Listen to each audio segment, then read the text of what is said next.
Hi, everyone who don't have enough time on your hands and you want to watch this. I'm Ira Epstein. I was born on April 23rd, 1932, in Omaha, Nebraska, and have very little recollection of my first 4 years of my life.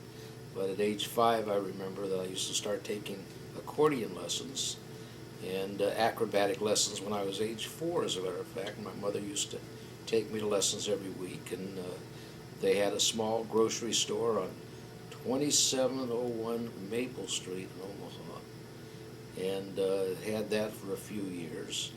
And I went to Lothrop School until I think I was in the second grade, as a matter of fact, at which time they bought a bigger store, which was still about this, well, less, it was much smaller than this room. And then I started second grade at Castellar, 1320 South 60th. No, that's wrong. That was on 20th and Martha. And that's where I grew up, and went to school at Castellar. And then after grade school, I started high school. Ira, let's go back Yes, and talk go ahead. about your parents. Yes, my mother was a hard-working lady. She worked in the grocery store all the time. And my father worked in the store most of the time, but then during the war, he went to work at the Martin Bomber plant in order to make extra money because there wasn't that much money in the house. And between the two of them, we never missed a meal. We always had enough money for that, but we didn't know we were poor because they always provided us everything we needed, and we had a good life. In grade school, I did okay. I was the only Jewish boy in the school, so during the war it was basically a German and Italian neighborhood, and I used to have to get beat up once or twice a week by the Germans in the neighborhood. But I weathered that and ended up going. I didn't know any Jewish kids to speak of until I got into high school, at which time I think Ben Nachman was one of the first Jewish boys I ever met. And then I got involved with them, which I'm not sure which was worse, being around all of them or being around the Germans and the Italians. But it seemed to work out okay. And in high school, I played the accordion. And backing up a little bit, we used to be on the stage of what was the name of the theater? The Rose Theater, was that it? In South Omaha, we used to be there in the Lothrop Theater. They used to have little amateur stage shows. And my mother dragged me and my brother Tuffy. It was Ruffy and Tuffy. He'd sing and I'd play the accordion. We used to go to state fairs and do that. And that was in grade school. And then when I got into high school, I started playing the piano and got involved in jazz band and played jazz piano, but I was never any good. Now, some people thought that I was pretty good, but I knew better. I knew I wasn't any good. So when I did play professionally, and played professionally when I was in high school, as a matter of fact. But I wasn't the musician in the family. Tuffy was always the musician. In high school, I started getting active. I was a cheerleader, I think. Yeah, I was a cheerleader, and I was on the gymnastics team. And I did other stuff, activity. I liked activities. I figured I got to get out and do things, and that's really what molded my life in my later years. And was active in ACA. As a result of that, I think I was also president of the Jewish Youth Council, if I don't. Yeah, I think I was. Yeah, they made me some kind of king or something. I don't have the crown anymore. It was taken away from me. And that was my high school. Then I decided, I still thought I was going to be a musician. So I dropped out of high school in about May of my senior year. They gave me a diploma. And I went on a road band for 3 months.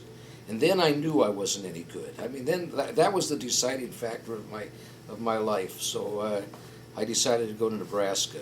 Have you got enough of high school, Ben? Now I want to hear more about your high school days. Yeah, in high school, didn't do anything. I'm going to tell you, it was not too significant. I was active in in the L Squad and in tumbling and in AZA and the Jewish Youth Council. And I wasn't an athlete. I was never any good other than I could tumble. That was about it. Too short to play basketball. Too uncoordinated to play baseball. Played football. Yeah, Ben and I were on the second team. I don't know if he ever made first team or not. I know I didn't. But I played on second team ball, and the only thing I remember about that, I was playing guard against some really big, they call them African Americans now. That isn't what we called them then. A guy about 6'4", and he was hitting me every time I was coming through the lines. And one time I threw dirt in his face.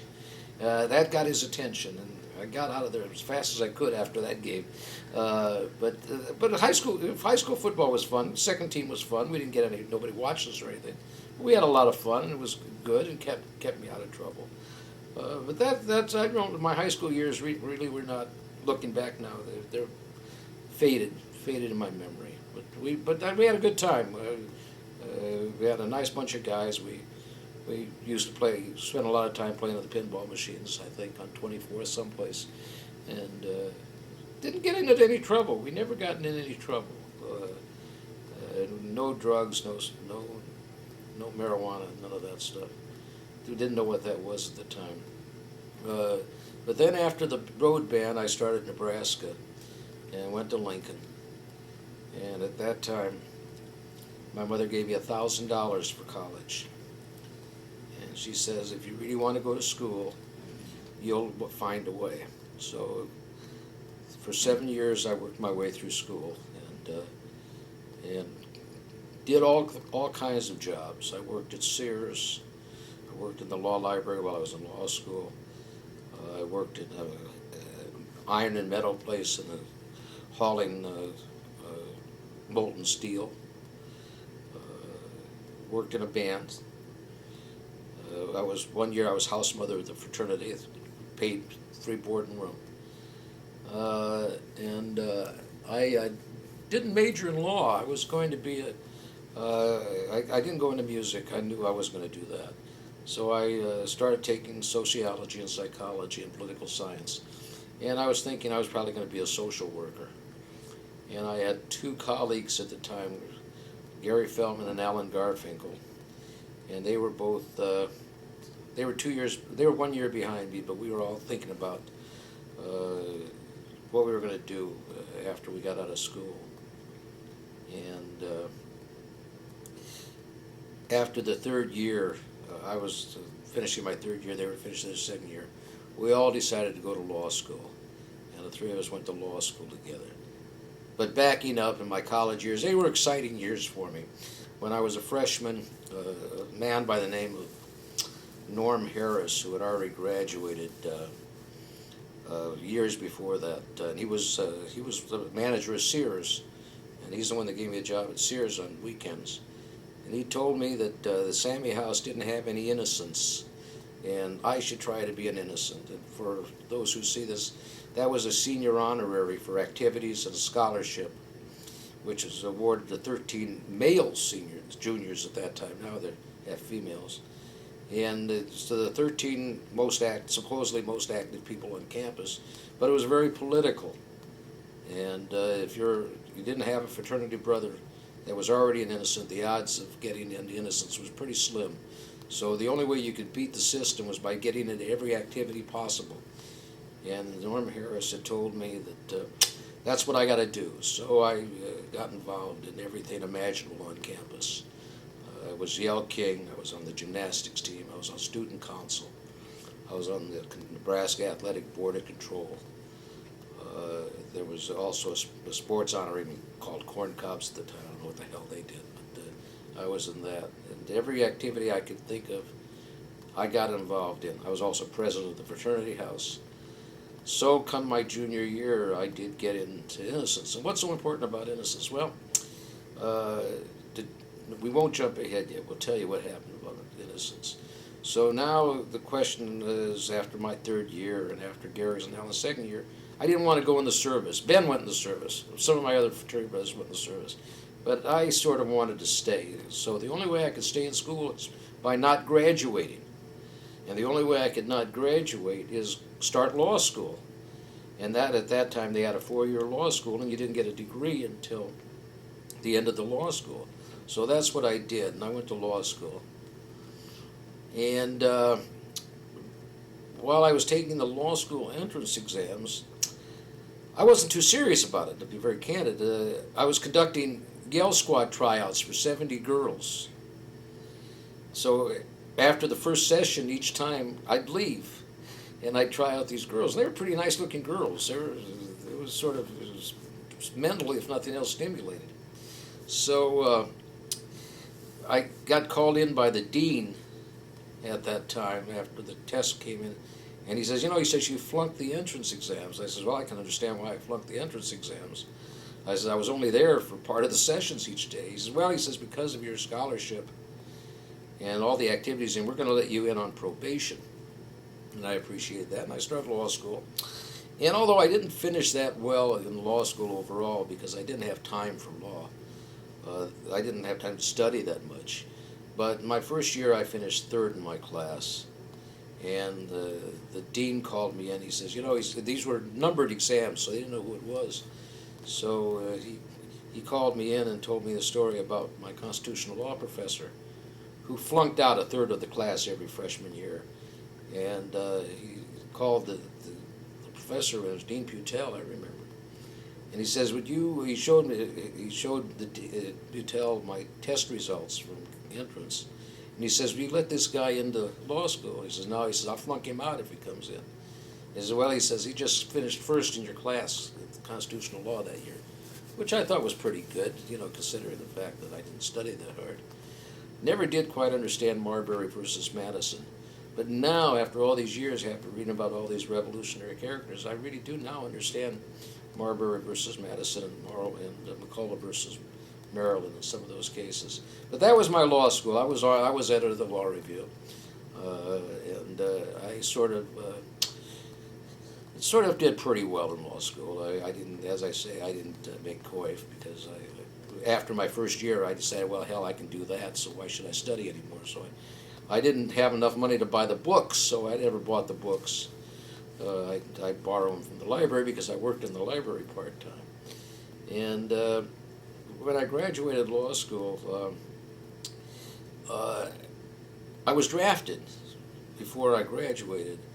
And but during that senior year, we won't talk about any other females in my life because, this is a family type thing. But during my senior year, I met a young lady who was dating another friend of ours by the name of Marvin Cole. And I sort of liked this little gal. She had moved recently to Omaha with her family, her father. They were Romanian immigrants, you call them, that escaped from the Germans and moved to Manila, and then were in the Japanese occupation during the war.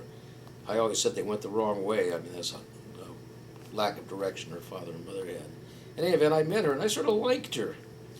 But she was dating Marvin, and I was dating a girl by the name of Leslie, I think. And we played bridge a few times during the summers.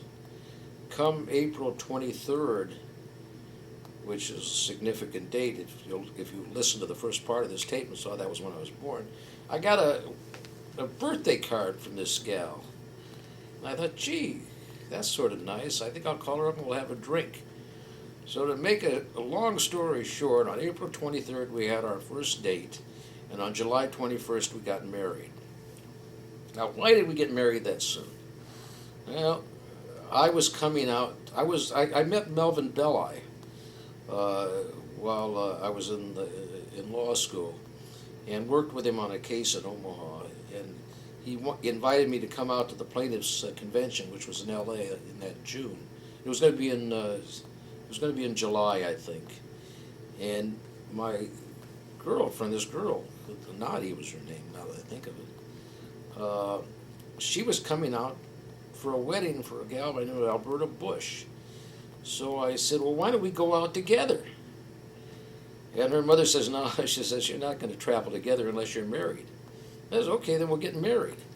So 3 months, less 2 days from the day we had our first date, we got married. And the question is, in that situation, how would a marriage like that last?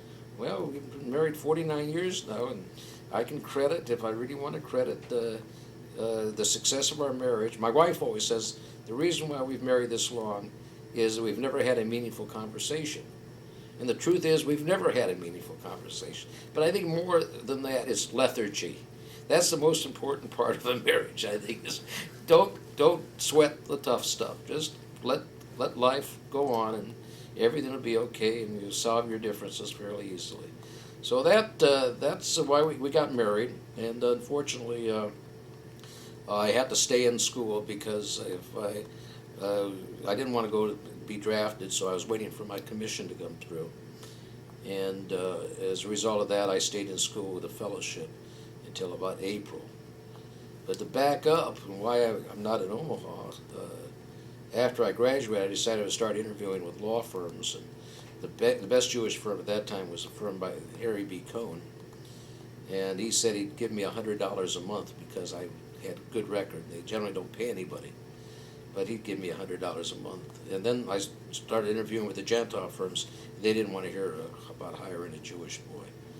So I figured, well, I'll go in the service. I was going to be a first lieutenant. I was going to make more money than I ever realized I could ever make in my life. I was going to make $372 a month as a first lieutenant. I said, boy, that's good. We'll do that. So we went in the service in April and spent 7 weeks in San Antonio. And then I requested California. And you know, luck has a lot to do with life. I requested California, got stationed just east of San Francisco. And when I met Melvin Bella, he says, well, Ira, if you ever get stationed around San Francisco, call me up and I'll give you a job. So I'd work for 35 hours a week in the Air Force, and I'd put on a suit and then drive over to San Francisco. Then I'd work for him another 30 to 35 hours a week. And really spent a lot of time with him, got to know him real well. I helped him write a couple books. And then that base closed, and it was after about a year. And I then requested Long Beach, which had an opening. I went to Long Beach, and that's where we settled down. But there was another event, I guess, that happened when we were in San Francisco. Our first son was born. That was Mark, a strange guy. He was a strange baby, and he hasn't changed at all during the years. He's still a little strange, but he's a good soul. He teaches high school in Seattle, and he has a lovely daughter and a nice boy. And he's growing up good, and she's growing up good, and she's starting college in a week, as a matter of fact. And then we went to Long Beach and lived in a town called Buena Park, which was a 10-mile drive from the base. And we were there for a year. And during that period of time, my son Bob was born. And he has two nice children, Alex and Josh. And while I was there, the story I told Ben earlier, I checked into the base on a Friday, and the place I was taking said that there was nothing for me to do there. So handle luggage claims, take care of the reserve officers once a month when they came down, and handle air crashes. He says there's never any air crashes. Well, the Saturday before I reported, a Navy plane and an Air Force plane collided, and I spent the next year not only trying to study for the bar, which I did do, but also processing claims. And it was a good year of experience. I really gave me a lot of legal experience before going into regular school, regular law practice. Plus, I tried a lot. I still tried court-martials, and I had a pretty good record winning court-martials. So that was my service. That was fun. We had 2 kids. We ended up with a little family with no money. And now I passed the bar. Fortunately, I didn't even take a review course at the time because I didn't have the money to travel to take the course, and I bought the outlines. And fortunately, I passed. It was a quirk. I mean, I guess I write good. I use the knowledge I have. And so after the service, I started interviewing law firms. It was very hard at that time. This was 1957. The economy was bad. So, I was an innocent, as I said earlier, and there was an innocent in Beverly Hills, a guy by the name of Irving Hill. And I figured I'd just go look him up and see what he can do for me. And he didn't have an opening, but he was also a Sammy. He says, my friend Ray Sandler might be looking for somebody. He has a small entertainment law firm. He says, why don't you go over and talk to him? Which I did. And as a result of being an innocent, that was the door that opened for me, and Ray Sandler hired me. It was a small firm. It was a 6, 7 man law firm, and he was the real estate partner in the firm. And also represented a record company and a little animation studio, Larry Harmon Productions. Record company is Liberty Records, which doesn't exist anymore, but they had a group called the Chipmunks. And those were his only entertainment clients. The firm itself had tremendous clients. They were the outside counsel for Stanley Kramer, who at that time was one of the major producers of quality films. Guess Who's Coming to Dinner, 7 Days in Nuremberg, On the Beach. I mean, just tremendous films. And they'd been together about 25 years. 6 months after I got there, he called me and he says, I'm leaving Zagon and Aaron. He says, I want to open my own office. I'm going to take my tax partner, and for better or worse, I'm going to take you too. He says, you want to go? I says, yeah, I'll go. So I went with him.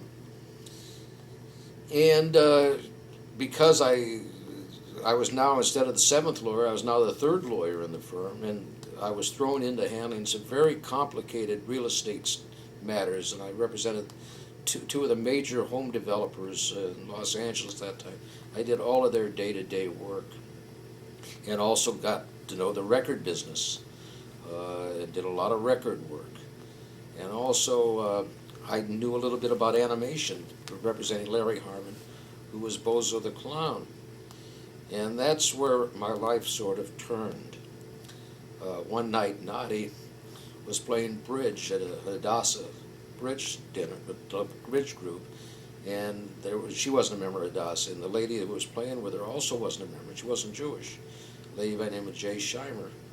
And they were talking about what their husbands do, and she says her husband was an artist at Larry Harmon Studios.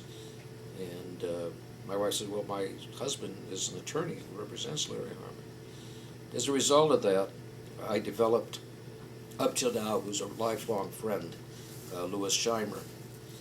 And this was in 1960, as a matter of fact. No, it was 61. Yeah, it was in 1960 or 61. And the animation business wasn't going too well, and he decided he was going to open his own little studio. And he was doing a little commercials, and he wanted me to represent him. So I formed a corporation for him, and Ray Sandler. Now, he's been now with Ray for 4 years, and loved it. He was a good guy to work for, but I didn't want to stay there. I knew I wanted to go on my own. So I formed this corporation called Lou Scheimer Productions. And Ray called me and says, he says, I represent Larry Harmon. He says, you can't represent a competing animation studio.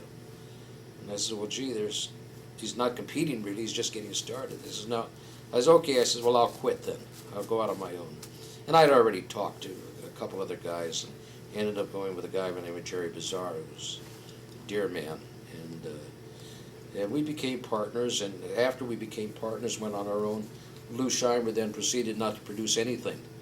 It was unemployment checks more than anything for 2 or 3 years. Unfortunately, I had brought some of the clients with me because they really liked the way I worked. And so although they'd give the big stuff to Ray Sandler, the little stuff, the day-to-day stuff, I would do. And that went on for 2 or 3 years, and I was developing a nice little practice. We made a living, more money than I ever thought I'd ever make. And then CBS decided to go into Saturday morning animation programming. And Lou Scheimer had an East Coast friend by the name of Norm Prescott, who had produced a film called Pinocchio in Outer Space, and was trying to produce a picture called Return to Oz, which Lou had started on, and the investors ran out of money. So the film never got made. But Freddie Silverman was was the head of Saturday morning programming at CBS at the time. And he was looking for a new animation studio. So they found Norman, who had this picture, and Norman convinced them that there was a studio in the West Coast, which was a bunch of guys who weren't working. And they called in a bunch of guys who were pretending like they had work. They had no work. And Alan Duchovny from CBS came out and was very impressed with Lou. And they hired Lou to do, Norm and Lou, to do Superman. and we formed a new company called Filmation, which started off producing Superman for Saturday morning. This was in 65 or 66. And as a result of Superman, we then did Batman. As a result of Batman, we did Aquaman. As a result of Aquaman, we then did Archie. As a result of Archie, we then did Sabrina. And all in all, to make a long story short, when the company quit doing business, it went through a couple sales and was sold to the French. At that time, we'd already produced about 1,400 half hours and 3 or 4 animation feature films. And the boys made some money. I made $1 or $2, and they made a lot of money, and both retired. But during the Filmation days, we had a lot of fun, and the great story that I can only tell about Filmation was that we were in New York with Lou's agent. It was Lou and I and his agent, Herb Wilson. And I don't know that Norm was with us or not, but there was one other guy. And we were coming up with a new series called Groovy Ghoulies, and it started out to be Kooky Spookies. And we were kicking around names, and as we were kicking on names, we were drinking quite heavily at that time. Those were days when we'd drink a little bit. And we had to go over and see Freddie, who had broken his nose, and he was in bed in his Central Park apartment. But we went over there, and we started drinking some more, and Freddie didn't like Kooky Spookies, so the thing evolved, went through about 6 different names, and ended up being called Groovy Ghoulies, which became a pretty good series for Filmation. And then we did Fat Albert, which also got us to meet Bill Cosby. Well, those were the Filmation days, and that takes us to about. Well, no, before I get to 1975, when I quit my partnership with Jerry, as a result, Norm Prescott had an East Coast lawyer. Who really didn't, he was a strange man, but he had a client called Motown, and he needed a West Coast lawyer, so I formed Motown in California. And as a result of forming Motown in California, I started representing all the music groups that Motown had. I wasn't their general lawyer, but every time one of the groups got in trouble in California, I'd be representing them. So I represented the Four Tops, the Temptations, all those different groups. I don't remember the names anymore. Represented the Supremes in an early case against a film company. And so I got the music business pretty good. And across the hall from us, in our first office that Jerry and I had, was a music lawyer called Jay Cooper. And Jay was he was young also at the time, a little older than me, but he had a big music practice. His big client at that time was Nancy Wilson. But he also represented some of the early guys in the rock business, writers primarily. Also, he represented Bill Spector, who's recently got acquitted of murder, and a couple of really big groups. Not groups, but writers. Like they did. There was a musical. That one of them wrote. They used their songs. Anyway, that wasn't important. But as a result of that, Jay and I merged.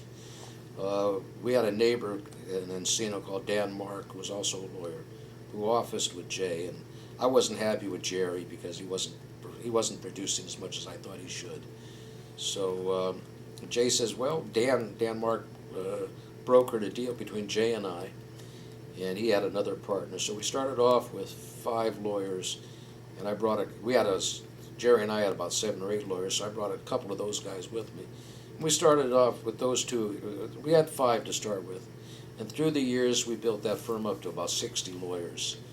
And we were, at that time, in my opinion, humbly said, we probably had the premier entertainment law firm.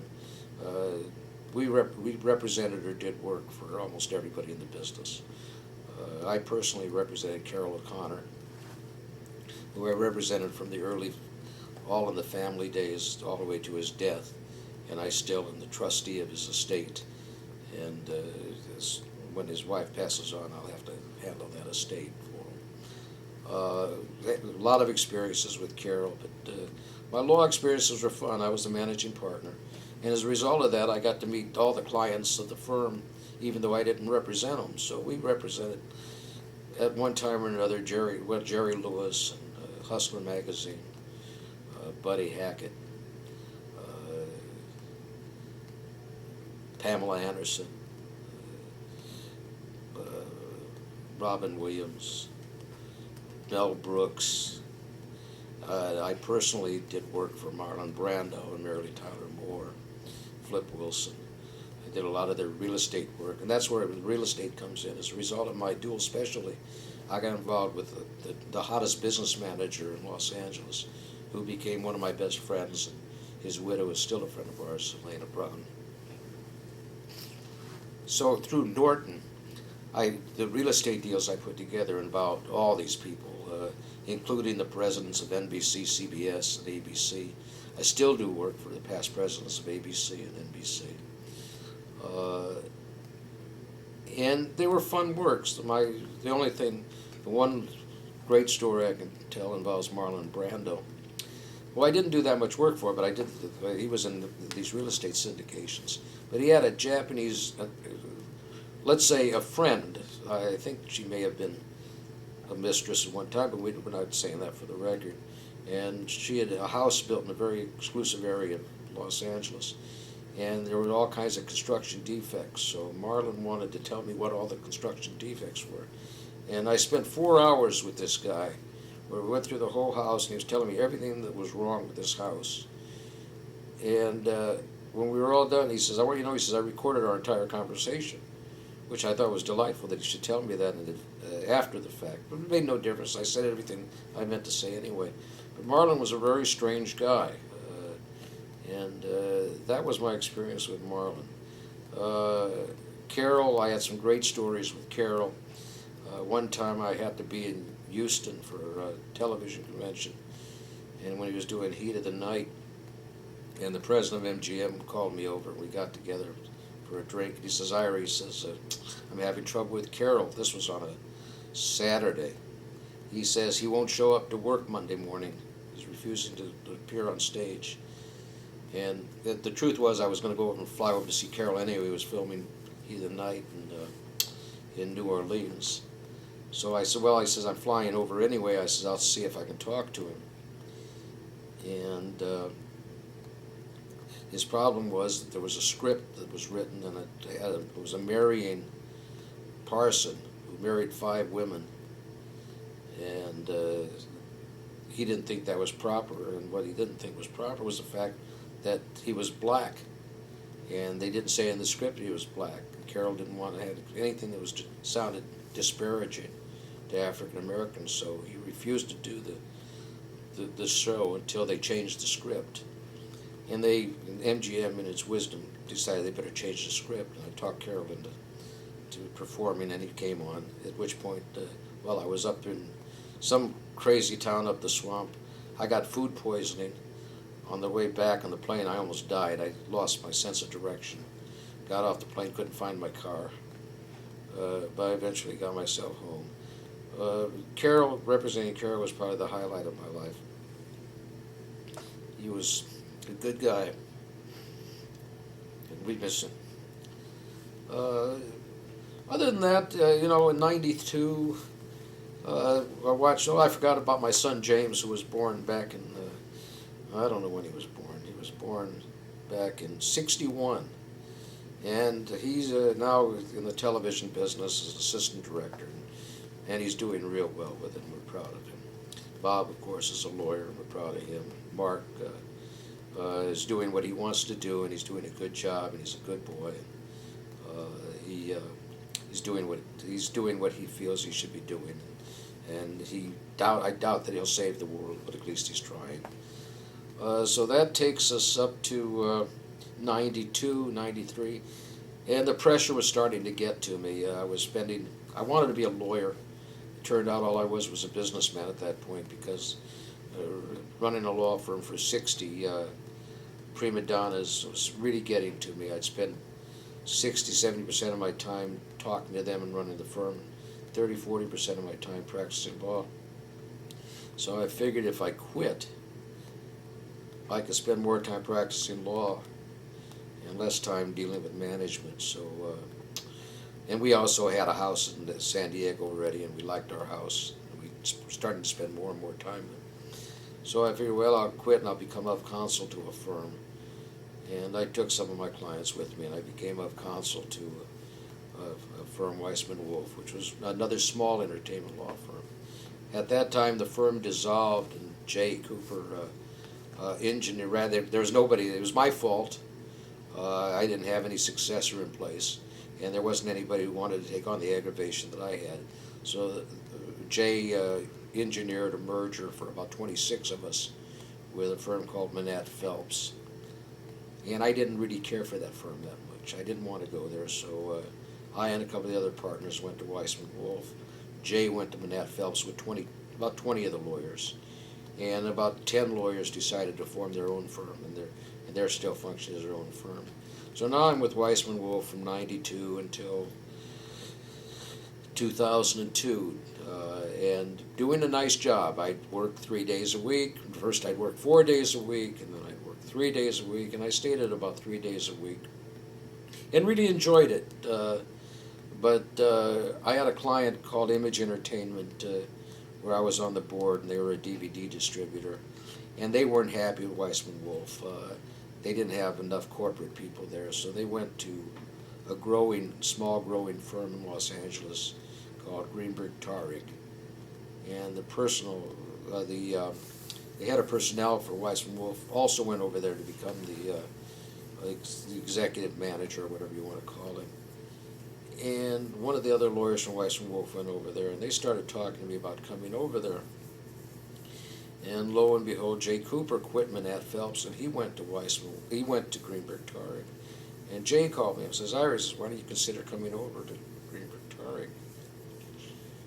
This was 3 years ago now. And I went over there, and they had to understand that I had to have the same deal that I had with Weissman Wolf, and that was I have nothing to do with them. They have nothing to do with me.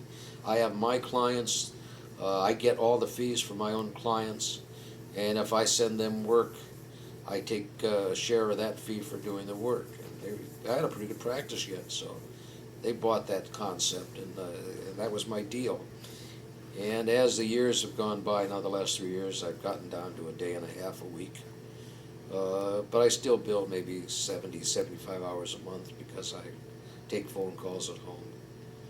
And the Greenberg Tarrig has become a major dominating force in the world of law. They have over 1,500 lawyers. They're in 17, 18 cities in the United States, as well as China, Japan, and Switzerland, London. It's a good firm because they provide backup for everything I need. And there isn't anything the firm doesn't do, so it's been a good relationship. I don't know how much longer I'm going to do it, but they get the job done for me, and I have still my same little clients, although they keep dying. Norman has died. Another client of mine last week died, and I find my practice has gone from entertainment law to real estate law to probate. I'm starting to be executor of these estates, and I still do a lot of real estate work for one of Norton Brown's ex-partners now is doing syndications. And so I'm back to where I was 10, 12 years ago, putting together real estate deals, one after another. One comes in, I get it done, and the next one comes in. And it involves a lot of work, a lot of legal work. But I don't let the legal work interfere with my lifestyle right now. Nadi said she doesn't want me to quit practicing because she doesn't want me for lunch. So I decided years ago that I was starting to get involved in civic matters, and I got on the board of a little repertory company called North Coast Repertory, and I've been president for 3 years now, and we're in the process of building a new theater, which is taking up a lot of my time, because it was a very complicated deal involving a governmental agency, a quasi-governmental agency, a private developer, and our nonprofit corporation. And we've now got the site. Now what we have to do is get the governmental approvals of the mix. It's a mixed use, and the builder needs approvals of his housing units and his stores and everything. and then the Transit Authority has to build their underground parking. And after all that's done, then we have to build our theater. If we raise the $12 million, it's going to take to build a theater. So that takes me a lot of time. I also spend an awful lot of my time as an advisor. It's called a San Diego Planning Group. We advise the Board of Supervisors. It's a government appointment. We meet twice a month on all zoning matters. So that takes a lot of my time. And I'm also on the Board of Trustees of the San Diego Art Performance League, which is the umbrella organization for all the arts groups. And that takes a lot of my time. So all in all, I'm keeping busy, which is what I like to do. And I'm watching my grandkids grow up. Little Emma is starting college next week. And I'm fortunate that I have the money to pay for it because Mark doesn't.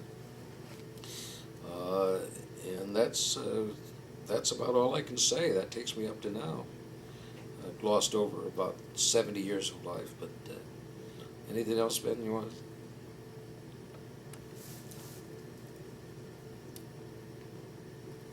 I'd like to end this by saying that my wife, Nadi, who I love very much, and my kids, who I also love, but just as important, my 6 grandchildren, and hopefully their children someday might be able to see this and know where all of this started. It started with Nadi and Ira, and hopefully you'll live your lives like we led ours and enjoy life as much as you can because you're not around that long.